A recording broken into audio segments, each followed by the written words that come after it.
sweetest song. Seek freedom, don't linger. Go on alone. Walk like a man, even though you walk alone. Why court approval once the road is known? Let come who will, but if they all turn home, the goal still awaits you. Go on alone. Go on alone. Go on alone.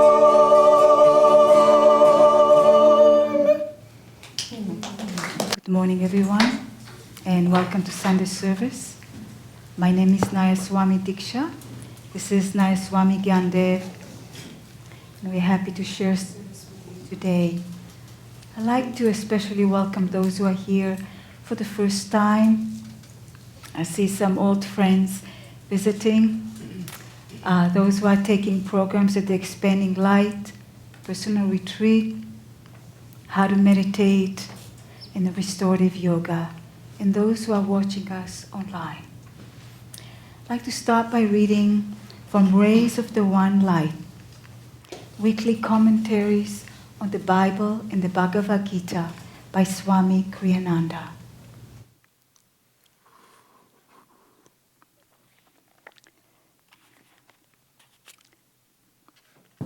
The topic of this week is activity versus inner communion. Truth is one and eternal. Realize oneness with it in your deathless self within. The following commentary is based on the teachings of Paramahansa Yogananda. Last week, we contemplated the well-known story of Martha and Mary. Traditionally, this story has been offered to show the two classic approaches to salvation. The first, through action, and the second, through prayer. The excuse of the Marthas of this world has always been, the Church needs its Marthas too. Treatises, moreover, have been written to justify the Martha approach to piety, praising her self-sacrifice as perhaps an ever higher demonstration of devotion. Thus do the unmeditative in religion try to justify themselves. Yet the fact remains that Jesus rebuked Martha.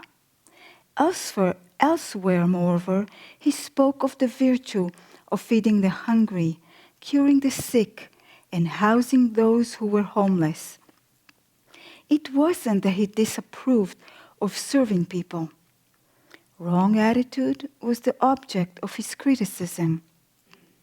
What he was criticizing was forgetfulness of the true goal of right spiritual action. Good deeds outwardly, without inner communion with God, will result in good karma, but will not bring final freedom from all karma. The path to inner freedom was described by Paramahansa Yogananda in these words: be always calmly active and actively calm. As it says in the Bhagavad Gita, the 2nd chapter, who is not shaken by anxiety during times of sorrow, nor elated during times of happiness, who is free from egoic desires and their attendant fear and anger. Such a one is of steady discrimination. Do your duty in life, so counsels this great scripture elsewhere, but never lose sight of Him. to whom all action should be dedicated. Thus, through Holy Scripture, God has spoken to mankind.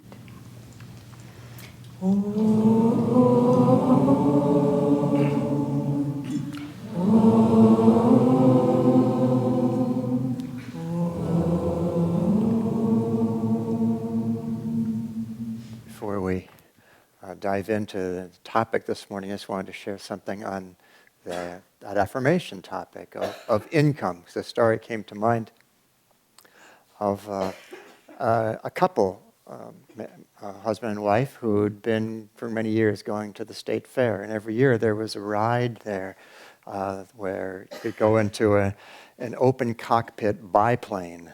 And it was a stunt plane, and it would take you and do all the things that stunt planes do. And every year the man wanted to go on this ride, but every year his wife would say, well, it costs $10, dear, and $10 is $10. So he didn't go. And finally, one year the man said, my dear, I'm 75 years old. I might not make it to next year's state fair. How about it? She said, well, dear, I know you want to go, but $10 is $10. Well, the pilot overheard this conversation between the two, and he came over and very sweetly said, oh, you've really touched me, and I'd like to take you up in the plane at no charge at all. And, of course, they were elated about that. And he said, but there's just one condition, and that's that neither one of you can say a word the whole time. Because if you do say a word, then the cost is $10.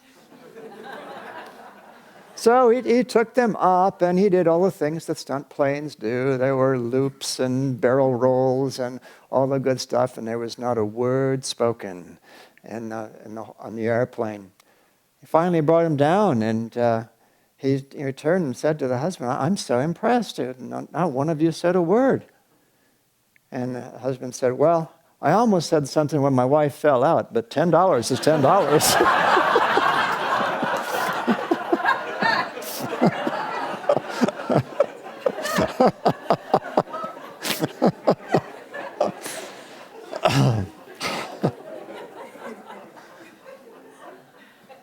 Okay.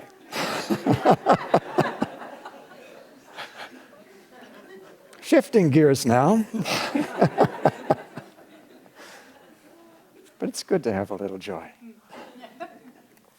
I'd like to read this very short selection from Whispers from Eternity, a book of prayer demands and poems by Paramahansa Ananda.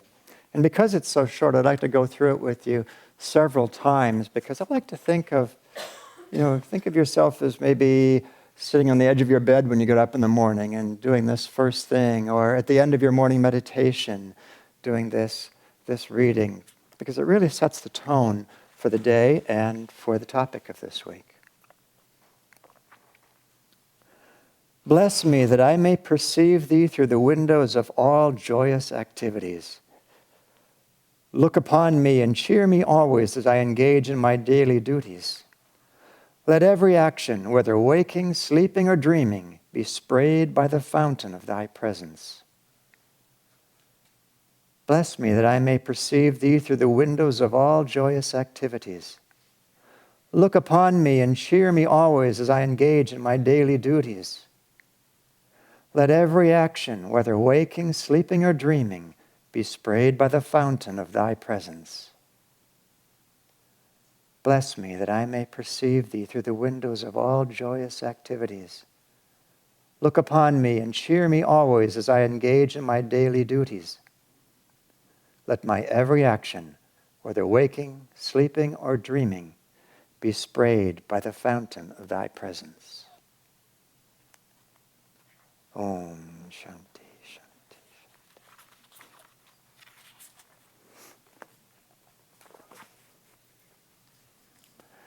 As most of you know, every year in the Sunday services, we go through the book that Diksha was reading from, Rays of the One Light by Swami Ananda. We go through the readings in the same order each year, and which means that every year about this time, for 2 weeks, Martha takes a beating. And I used to wonder about that. I mean, how bad was her mistake, really? I mean, there's like, I could think of another disciple who made a bigger mistake. You know, Judas by name. And Judas only gets 1 week. Satan only gets 1 week. Poor Martha gets 2. There's this kind of this universal condemnation of Martha. I was talking with a friend after last week's Sunday service, and she'd grown up in the Catholic Church.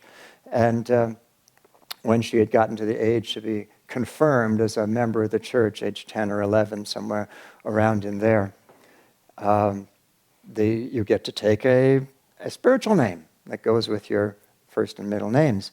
And she wanted to take the name Martha. And the nun said to her, I don't think that's a very good idea. And she said, no, I want to take it. And I said, are you sure? And she was sure, and she took it, but the nuns didn't like it. And it's, Martha, of course, is portrayed as with this restlessness, and that was the underlying problem. She was restless and not God conscious. She was busy. Now, how many of us, anybody here not busy? I don't think that even if you weren't busy, that you would raise your hand, because there's kind of a national consciousness that you ought to be busy. That if you're not busy, you're not productive. And if you're not productive, then what good are you? So everybody likes to be busy. Everybody likes to be plugged in. I was talking with, not stable here. I was talking with someone recently who was in India, and he was trying to interest a Swami in some technology that he was peddling. The Swami was part of an organization. He wanted the organization to adopt this technology. And the Swami said, technology, no good. And he said, what? He said, look, letter, wife pregnant. Fine. 9 months later, man get letter, wife give birth. Fine. No problem with no technology. But no, now, cell phone, man get text, wife in labor, tension.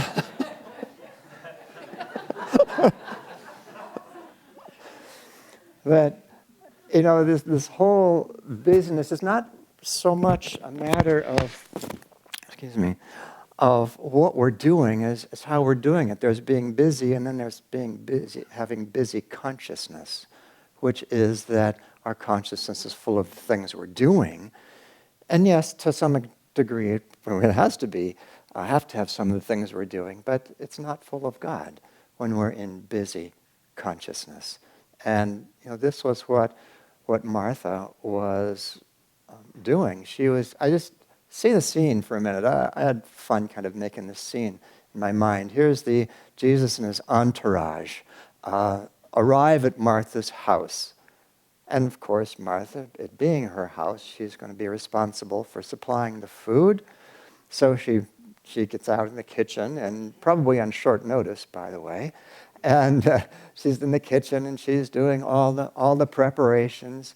And the thought comes to her, gee, this is a lot of work. So far, it's just a thought. Okay, no problems here. It's just a thought.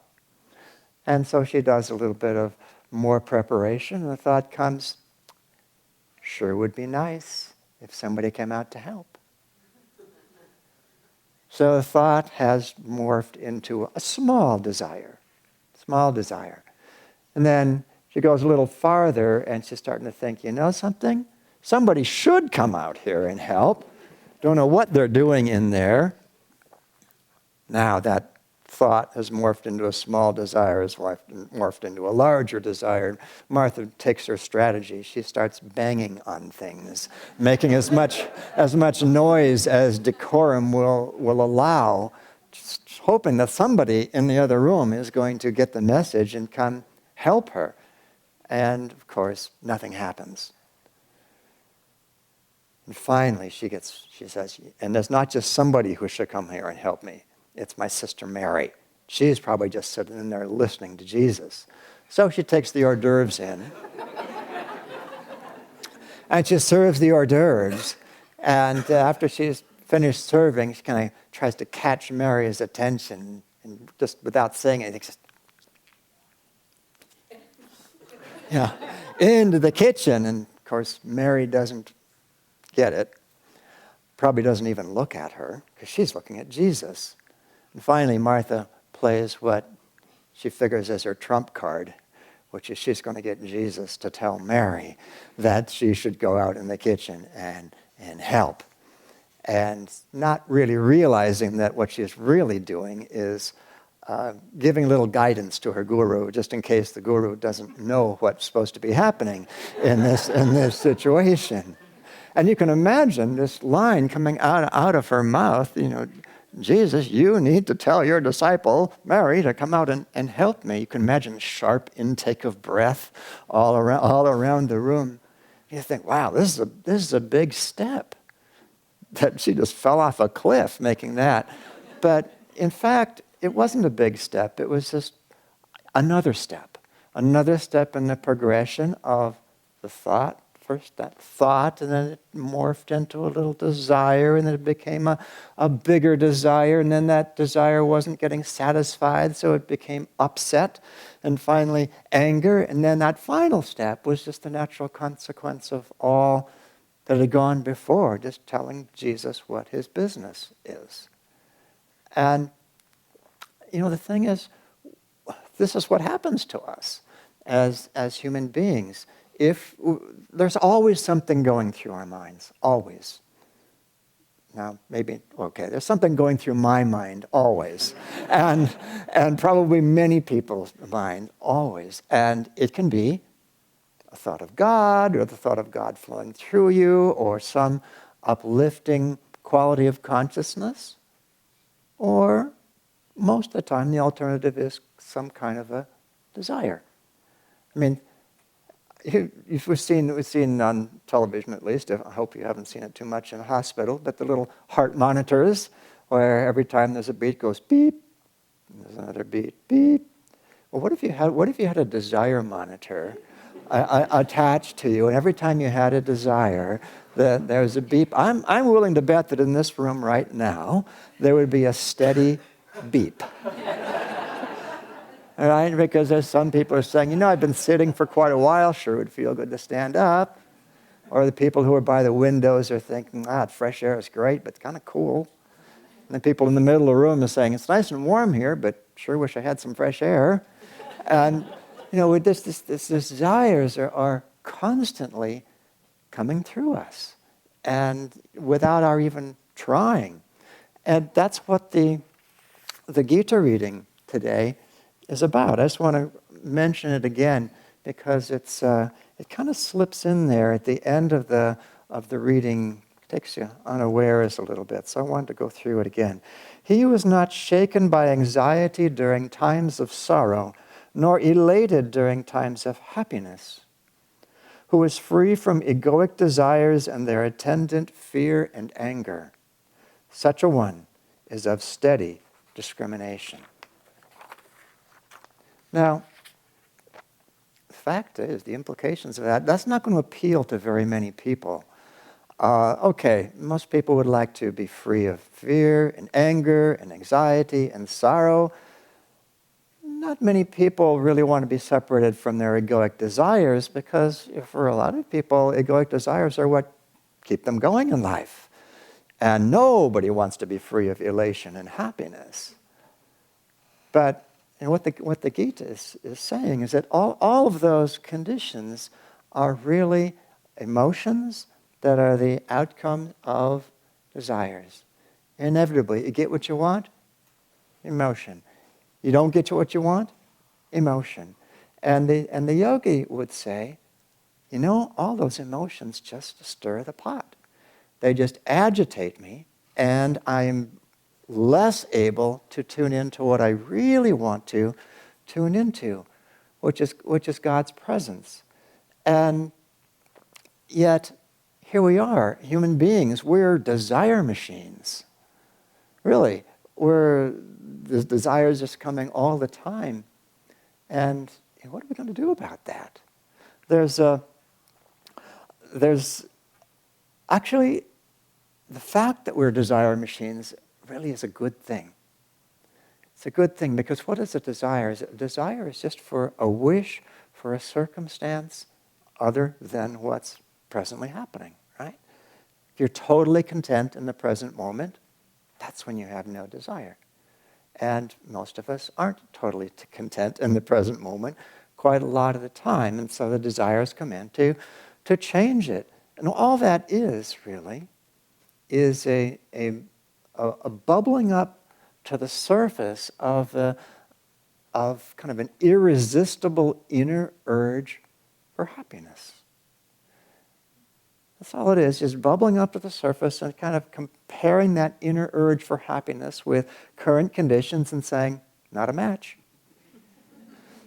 I'd really like to see something different happen here. And this is something that happens in every human being who has not attained superconsciousness, because there isn't a match. There isn't a match between that irresistible inner urge for happiness and current conditions until we're in God consciousness. And later in the Bhagavad Gita, Krishna says to Arjuna, I don't care what you say, Arjuna. You think you're not going to undertake this search for divine joy. But you are.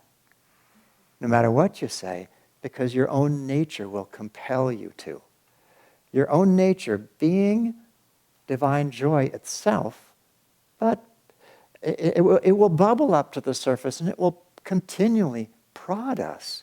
Do something to change your circumstance because you want to realize your own true nature of joy. And so we take that signal that something needs to change here. We want to bring about that match between our current circumstances and that joy that we think not only could but should be ours. And we try and rearrange the outer world to create that match. And funny thing, it just isn't possible. Because even when we get all of our ducks in a row, they don't stay in a row. Anybody ever had that? First of all, anybody ever gotten all their ducks in a row? Probably not, but if you did manage it for that brief millisecond of rowness of all the ducks, the next thing you know, they go out of it, and we're trying to manipulate it again, get everything into alignment. It just doesn't work. So this desire mechanism is what's going to save us, because as Krishna says, because we have that inner urge toward joy, because it's what we're made of, and that inner urge is really just us wanting to be us. That's all. It's the soul wanting to come into greater prominence, soul consciousness, come into our moment-to-moment experience of life. That is what is going to drive us. Finally, you can think of it as a carrot or you can think of it as a stick, but either way, we're going to move toward that state of joy that is our legacy, is our birthright. So desire is really, really, really a good thing. It just needs to be trained up a little bit, because there are a couple problems with it. First of all, it might not be strong enough to take us where we want to go. I remember years ago, practically every time I saw her, my mother would say something along the lines of, I don't know what it is. I try these diets and I'm never able to lose weight. And so she said, when am I going to lose weight? And she was asking me. And, I said to her every time pretty much, I guess you'll lose weight when you want it enough. And she hated that answer because she knew it was the right answer. When she wanted enough, she would do something about it that would create that weight loss. And it's the same with us in any area of our lives. When we want it enough, we'll usually do what it takes to make it happen. But there's another element to training up our desire faculty a bit, and that's direction. We need to get our desires going in the right direction, because as we know, our desires just spray out all over the place because we think maybe the happiness is there, maybe it's there, maybe it's there, maybe it's there. We try all these different directions, and as we walk along the spiritual path, we get a lot clearer and a lot clearer, maybe not perfectly clear, but clearer as to what that direction is. And we get that motivation factor, that strength of desire greater and greater. And we get into a better and better position to take ourselves forward in the spiritual life without all these detours that so many of us are accustomed to. And this is really just a building of our devotion. I mean, devotion is just another desire on one level, but the way Paramahansa Yogananda put it, he said, it's the desire that satisfies all desires.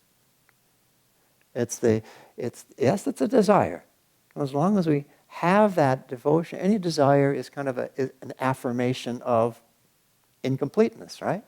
If you were complete, you wouldn't have the desire. Even devotion, in a way, is an affirmation of incompleteness. But it is that affirmation of incompleteness that takes us in the direction of completeness. Takes us in the direction of fulfilling that irresistible inner urge that every one of us feels, that every one of us calls happiness or joy or bliss. That's really devotion. Devotion is just moving toward that, however we conceive it. You know, so many people these days, I encountered this just recently, in fact, on a trip that Diksha and I took to Wisconsin, and we were giving a weekend retreat for the Yoga and Meditation Club of the University of Wisconsin Stevens Point, we mostly stayed away from the word God, but I think it crept in once or maybe twice, and because we had been notified in advance that, not that it was a bad thing to do, it's just be careful of reaction. Yeah, and there was a little bit of reaction from a few people, and it's so interesting because people hold on so tenaciously to images of God that they've already rejected. And they're really stuck on an image that they didn't like in the first place, and have a difficult time letting go of that. And of course, it's going to be very, very hard to have any kind of a feeling of devotion for something that you've adamantly rejected. But really, it doesn't matter what our idea of God is, not in the least, because whatever it is, it's wrong. Because God is so much bigger than anything that can fit in the head. It's ridiculous to think that our idea of God could ever be right. But our direction of godliness can be right. We can go toward whatever it is however it is we conceive of, as Swami Kriyananda put it in The Art and Science of Raja Yoga. He said, no one can advance spiritually who does not have in his mind the idea that there must be something higher than his current state of awareness. And that's God. And everybody has a different idea of what that is. And it doesn't matter that everybody has a different idea of what that is. What matters is that everybody has a direction. And that everybody has a motivation to move in that direction. And that's really all that's going on in the whole spiritual life, is just seeing our notions of God, of joy, of completeness, seeing our notions mature. And yeah, they change directions and we get it a little different, sort of year by year as we go. But that's really all that the spiritual path is moving in the best direction that we can see at any given moment, in the direction of happiness in every given moment. And as we get more and more experience on the path, we get a lot clearer on what that direction is. And the time comes when we really have a good idea of what that direction is. And we have that inner understanding that part of this whole process is keeping our objective, keeping God, keeping joy, however we want to portray it, keeping it in the forefront of our awareness as much as possible. And that's not hard to do when we're chanting. And it's not really that hard to do when we're meditating. But when we're busy, that's harder to do. And this is what why I guess Swami Ananda was giving 2 weeks to Martha and only 1 week to Judas, 1 week to Satan, is that Martha's position was a lot more relevant to us. That Judas's mistake was not very relevant to us. And the colossal mistakes that Satan has made are not very relevant to us in the sense of blameworthiness, something we might do. But Martha was very relevant to us because we are engaged in the battle of daily life on a regular basis, and we fall into Martha consciousness all too often. And really, it's not that difficult.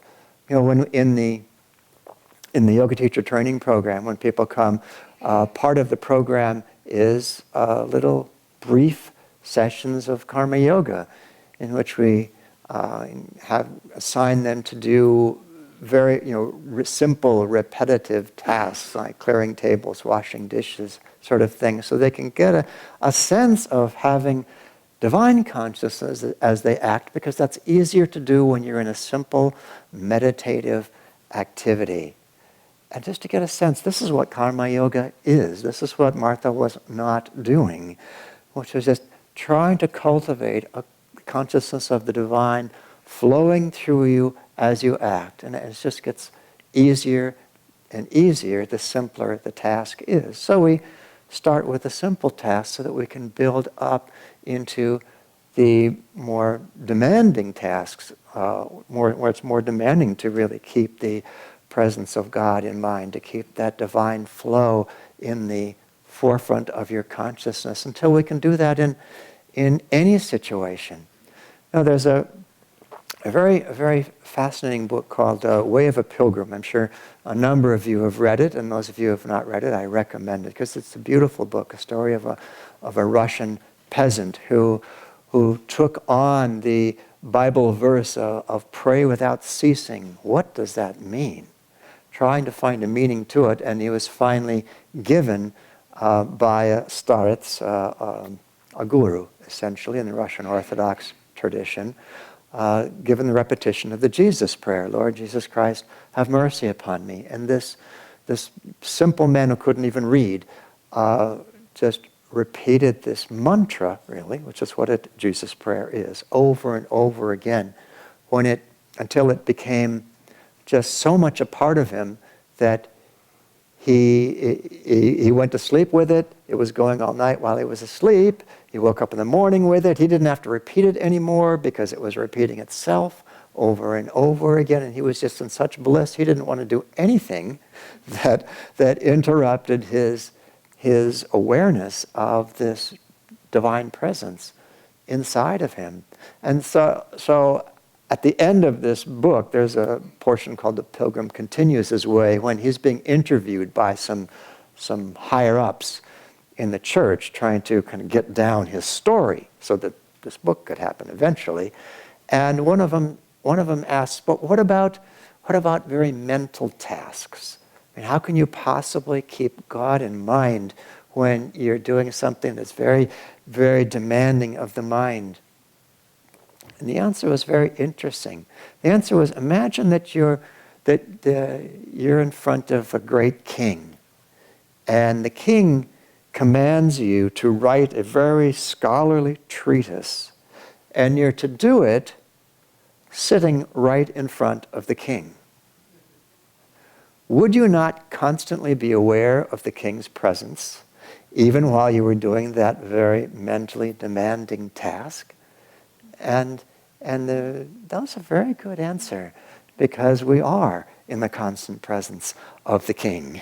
And there's no getting away from it, and there's no wanting to get away from it, because it is the presence that is going to take us out of the whole show to where we're in that place of bliss, in that place of divine joy, uninterruptedly.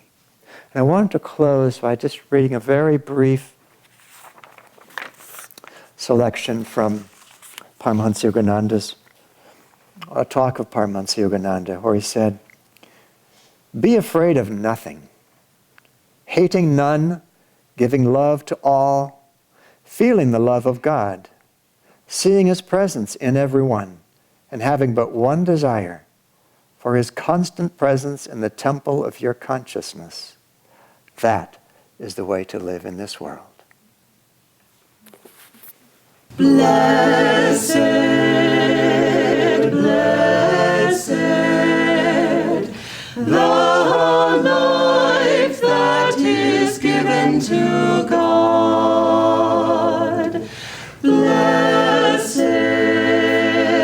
blessed, the ways where His feet have trod. All the joys that human heart can know, may His love on you bestow. May all dangers from your path be moved, all delusion by His truth disproved. Blessed, blessed, the life that is given to God. Blessed, blessed, the heart open to His love. Blessed, blessed, the light that shines from above. All the wealth for which men ever schemed, all the beauty ever dreamed, all the gains for which men sigh and moan, will be harvested in God alone. Blessed,